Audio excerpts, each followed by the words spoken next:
Welcome to the Coast to Coast podcast, brought to you by Play Picks and the Lines. Coming to you from the West Coast, Josh Lander, joined by my guy Nate Weitzer on the East Coast.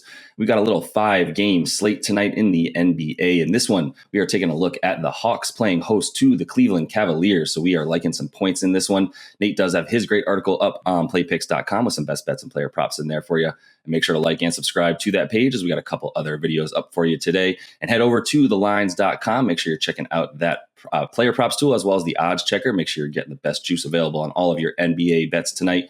And as always, if you do still need a FanDuel or DraftKings account, head to ftpicks.com or dkpicks.com and find those listings in your area, such as what we've got for tonight. Nate, let's jump into it.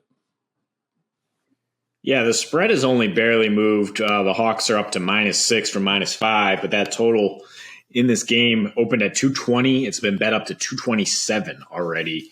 I was able to get it at 225, but it will continue to rise because people are, we've been wise to this for a while, that the Cavs are over machines on the road all of a sudden.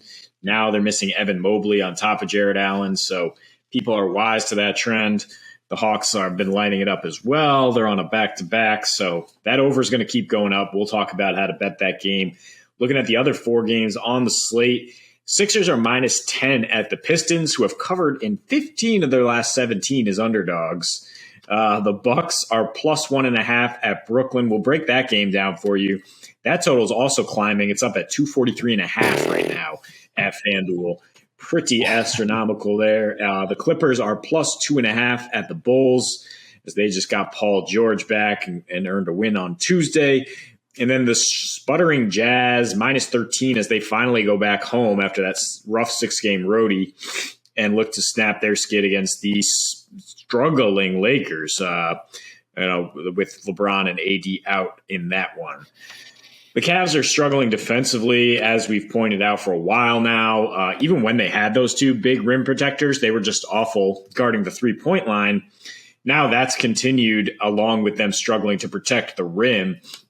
No Mobley, no Jared Allen. It means a lot of Kevin Love and Lauri Markkanen in the front court, and Dean Wade. Can't forget him. But he's hurt. He's actually hurt tonight, but otherwise he'd be in there too. Yeah. Oh. Take away another potential big body to throw at the Hawks and their pick and roll game.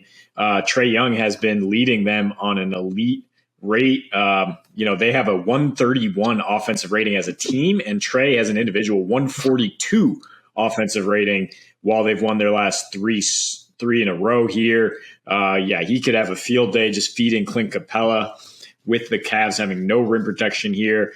He's also shooting 50, or he hit 4 of 7 threes his last time out, hits 41 points against the Cavs in February, as that game totaled 240, despite being played at just a 94 pace, which is incredible efficiency on both ends for teams.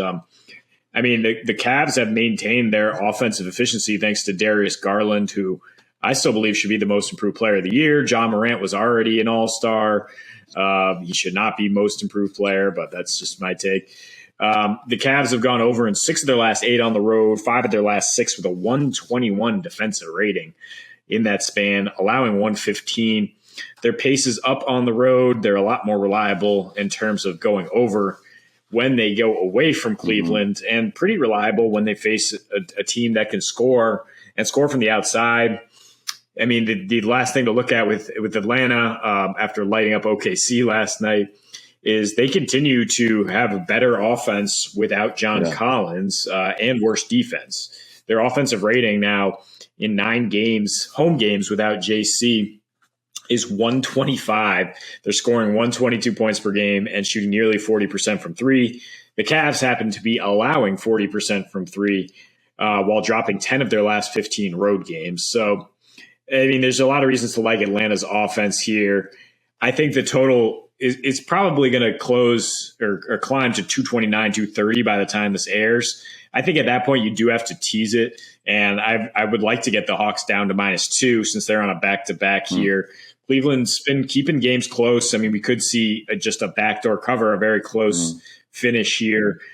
So I would just put those two together and try to get the total back down to where we bet it at 225. Yeah, that would definitely be my preference as well. I mean, yeah, it opened at 220.5, and it was like, well, we at least got to talk about this. You got the combo of Cleveland being on the road, which we've talked about for a while, as you mentioned. We've also got the additional bonus here of Atlanta being at home, where they're bad on defense kind of everywhere, but they're super good on offense at home. As we know, they have the second best offensive rating in the league at home this season overall. And at home overall, their defense, it's decent, but in certain places where Cleveland likes to score, that's not where we're going to see Atlanta able to stop the ball. There's a little bit of fool's gold in terms of looking at Cleveland's offensive efficiencies are really around scoring in the paint, fourth highest percentage of their points there, fifth highest percentage of their points from the free throw line, and they average in the top 5 as well in terms of offensive rebound percentage, and on the road as well. So those are, I say fool's gold because they don't have Evan Mobley and Jared Allen tonight. Throw in Dean Wade, another 6'9" body that they could put out there. They don't have, and so I'm not really sure how dominant they're going to be under the rim. You might consider, one of our favorite ways to bet a game like this in terms of the team total for Atlanta, as I'm a little bit less comfortable taking Cleveland to come along for the offensive ride with Atlanta. I just know that Cleveland is going to be bad on defense, especially relative to what they've been all season. Definitely relative to what they've been all season, but even just in general tonight. I don't think that there'll be a formidable foe on defense, which means you've got that CAVS game total there that you can go ahead and look at for about 116.5 points for those for the Hawks. As we know, they have scored more than 120 points, I believe, in 4 of their last 5 at home. And yeah, just lastly, finishing this point with John Collins not playing. All we know the numbers and the incredible change in offensive efficiency that they get. I mean, Trae Young is another guy we've talked about as well. When he's playing without John Collins this season in 9 games, he's averaging 31 points, 11 assists, and 3 boards in that time frame. His stats just go way up, and it's not super confusing when you look at where John Collins plays on the floor. It's kind of in the way around that extended foul line area. It's a little bit in the way of where Trae is trying to go when he gets in that pick and roll with Clint Capella, who is his preferred pick and roll buddy, as he can just throw it way high above the rim as he's getting into the paint, and he will be getting into the paint tonight.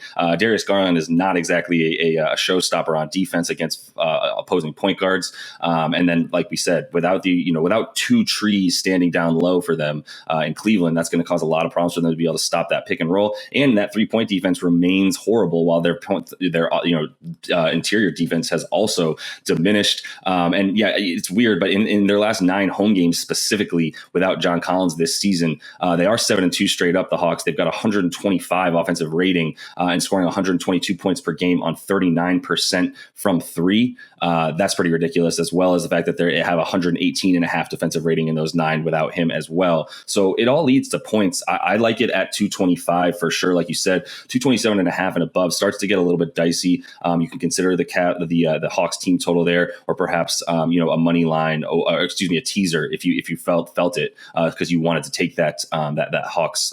You wanted to take the over in the game, but you still, obviously 227 feels a little bit high. I'm not hating a teaser as well in that situation. Yeah, it's notable that the Cavs scored 118 on New Year's Eve against this team. Before that 240 total, they also went near 240. And Garland was out in that game. Kevin Love had 35. Right. Clint Capella had 23 rebounds. I'm a little wary of taking his props because it's a back-to-back, and they tend to give him a little more rest. He's been very injury-prone recently. So, but he only played 20 minutes last night in a cruiser over OKC. So I think we should see plenty of Capella. I think you can take that double-double in a win as the safest bet. It's plus 150 for Capella with the Cavs. Surely going to throw up some bricks. But, I mean, their offense I do trust right now because Karis LeVert, I think, just got right.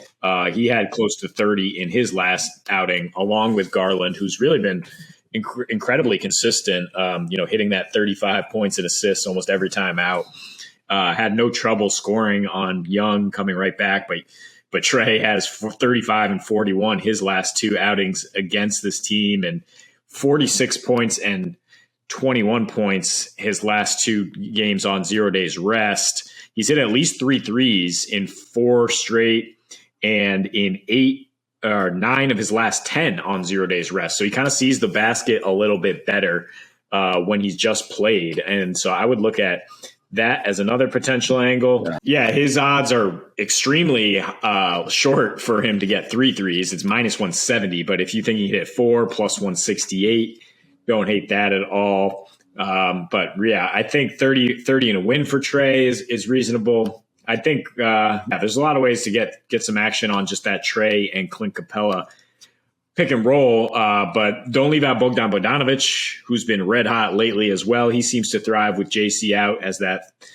third option. And it just all points to Atlanta scoring near around 120, which is what they're getting at home, 121.3 since the start of February. It's very reliable, even on the short rest. So take their team total and take them to win while getting over a reasonable 225 or so. Yeah, I concur. I mean, I don't hate the Garland's, props as well. I mean, 24.5, he's right at 25. That's been his sort of max output. If you look at his game log, over the course of the last roughly 10 games or so, I mean, he's got 25 points or more in more than half of those 10 games. So 6 of those 10. And then you talk about the assists as well. You mentioned those, about 34.5, 35 has been his points and assists player prop for a while now. And really those assist totals are huge. Like I said, in his last 10 over his last 2, he's got 22. He's got some 17 assist games in here, but he's had double digit assists in, it looks like 7 of his last 10 games. And his assist prop tonight is at 10.5, 9.5, depending where you look. Make sure you check out that props tool. But I would say there's nothing wrong with taking Garland as well. Atlanta's been in the fifth worst team in terms of giving up points to opposing point guards over the course of their last 7 games or so. Not surprisingly, with Trey spearheading that defense. So that is all the time we have for you in this one. Make sure you like and subscribe to that page. Check out those other couple videos we have on this fun 5-game slate for you tonight. And until we see you next, happy betting.